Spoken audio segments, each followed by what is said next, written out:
वो कौन सी 8 बातें हैं जो विद्यार्थी के लिए किसी दुश्मन से कम नहीं है, एक बहुत बड़ी ज्यादा घातक है, वो 8 है।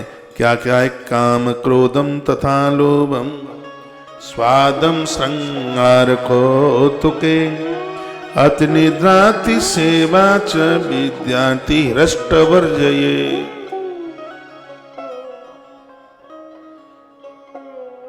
बड़ी अद्भुत बात है। सबसे पहला है काम, यानी व्यभिचार। विद्यार्थी के पास व्यभिचारता आ गई, चरित्र नहीं रहा, संयम नहीं रहा, मां सरस्वती उन बच्चों को श्राप दे देती है, वह अपने जीवन में विद्या प्राप्त नहीं कर सकते। पहले की परंपरा थी, गुरुकुल में मूंज की करधनी बांध करके बच्चों को लंगोटी लगाई जाती थी। मूंज की करधनी कमर में होती थी, मोटा जनेऊ होता था, चांद गंजी होती थी, इसलिए कि ज्यादा शीशा ना देखे, दर्पण ना देखे। मैं 3 महीना गिरिराज जी के पास, गोवर्धन के पास एक जगह है, वहाँ एक बंगाली बाबा रहते थे, बड़े अद्भुत साधु, 100 साल से ज्यादा समय जी करके वह गए हैं। दास का यह भाग्य था कि मैं 3 सवा 3 बजे कुएं से पानी खींच के उनके लिए 2 बाल्टी पानी भरे। दिसंबर जनवरी में, दिसंबर जनवरी और फरवरी 3 महीना उनकी सेवा में, उनके चरणों में रहा। मुझे बहुत साधु मिले, लेकिन क्या बताऊं, बड़ा अद्भुत महात्मा। कभी मैं याद करता हूं तो आंख में आंसू आ जाते हैं। उनकी साधना, उनकी तपस्या, उनका भजन, जितना कुछ कहा जाए उतना कम।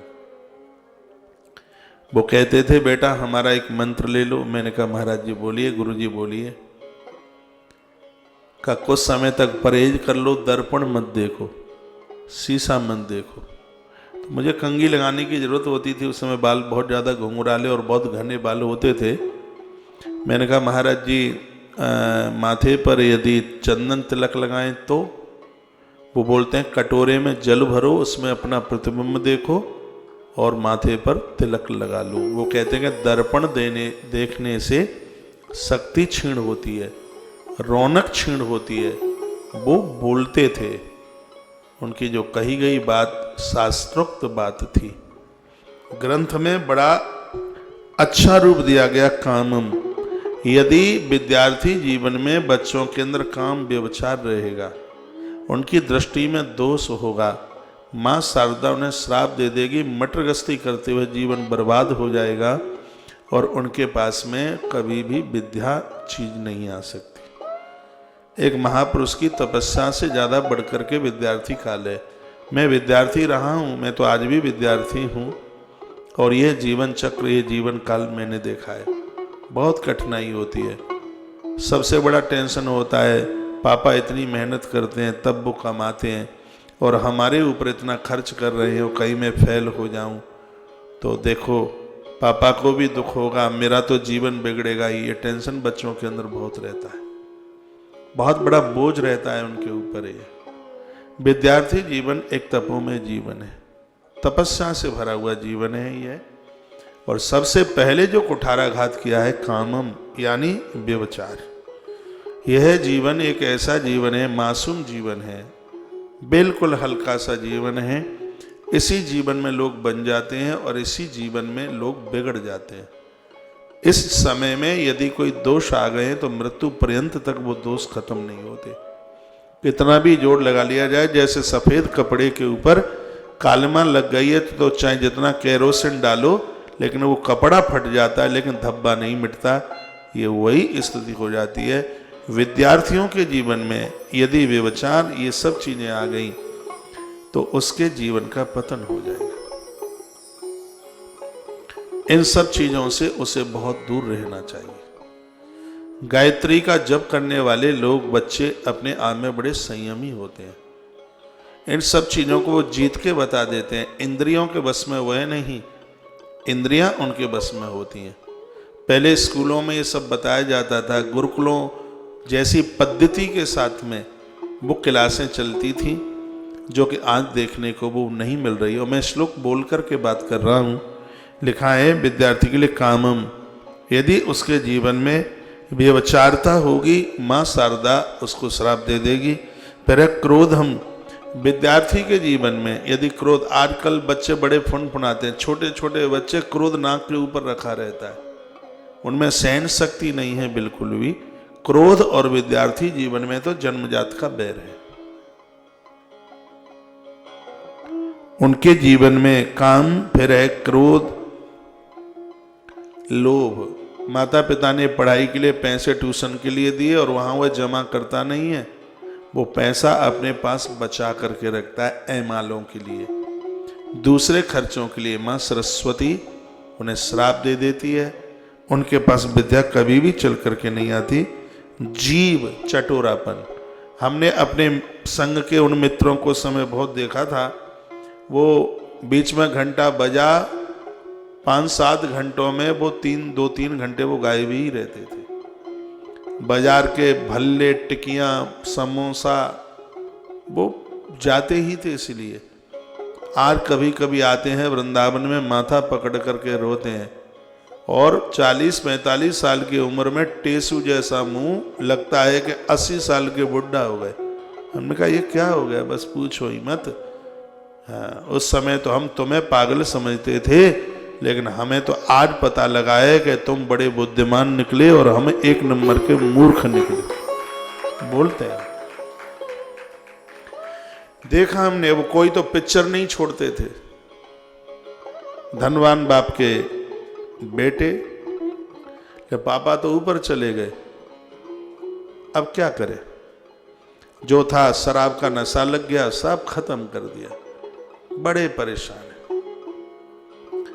इस बात को कभी भी मत भूलना। आचार्य की ये बात मुझे इतनी अच्छी लगी, विद्या चाहते हो तो सुख छोड़ दो, और सुख चाहते हो तो विद्या छोड़ दो। एक ही मिलेगा, दोनों नहीं मिल पाएंगे। आगे की बात में वो कहते हैं, जिन बच्चों की जिह्वा बिगड़ी है, जीवन बिगड़ जाएगा। स्वाद, श्रृंगार और जरूरत से ज्यादा खेल में, मटर गश्ती में टाइम निकाल दोगे, विद्या नहीं आएगी। और अगली बात लिखिए, अत्यंत सोना, नींद लेना, ज्यादा सोना, ये तो तपो जीवन है विद्यार्थी जीवन, तो भी उसके पास में विद्या नहीं आएगी। और अगली जो बात कही है ये वो बड़ी अद्भुत है, वो है अत्यंत सेवा। विद्यार्थी जीवन में यदि किसी विद्यार्थी ने अपने मित्र से पाम दबाए, ये प्रमाण के साथ बात कही गई है ग्रंथ में, माँ सरस्वती रुष्ट हो जाएगी। विद्यार्थी अपने वस्त्र किसी से धुलवाएगा, विद्यार्थी अपने पांव दबाएगा, विद्यार्थी अपनी भोजन की थाली दूसरे से साफ करवाएगा, माँ सरस्वती उसे श्राप देकर के खत्म कर देगी। उसके पास कुछ भी नहीं रहेगा, बिल्कुल भी। स्पष्ट लिखा है, वो तो पूरा श्लोक है।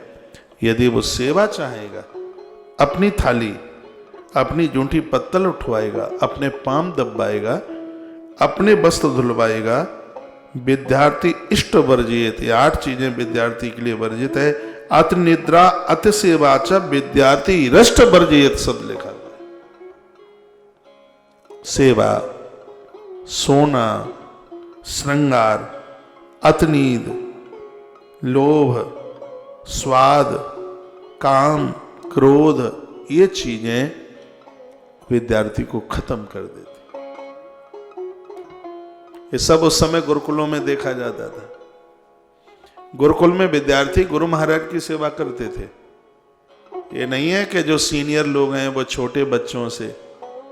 मेरे महाराज जी कहते थे कि जिस दिन साधु अपनी लंगोटी किसी से धुलवाएगा, उसका साधुत्व तो समाप्त हो जाएगा। मेरे गुरु महाराज कहते हैं। हमने ये अपने गुरुजनों से सीखा है और उन सूत्रों को अपने जीवन में उतारा है। सिखाई नहीं, उसको उतारा है, उतारा। मेरा ये अध्यात्म जीवन 26वां वर्ष चल रहा है। बहुत बच्चे सेवा में रहे गुरुकुल के, बहुत आए बहुत गए। आज तक कोई यह नहीं बता सकता कि महाराज की कौपीन, हमारी लंगोटी किसी बच्चे ने धोई हो। आज तक बता नहीं सकता कोई। भूल करके भी, धोखे में भी कभी हो नहीं सकता। इन सब चीजों के हम तो बड़े पक्के हैं। ये शास्त्र हमारे माथे में ही नहीं, हम गणेश के पुजारी, हम गणेश के भक्त हैं। गणेश के हाथ में ग्रंथ है।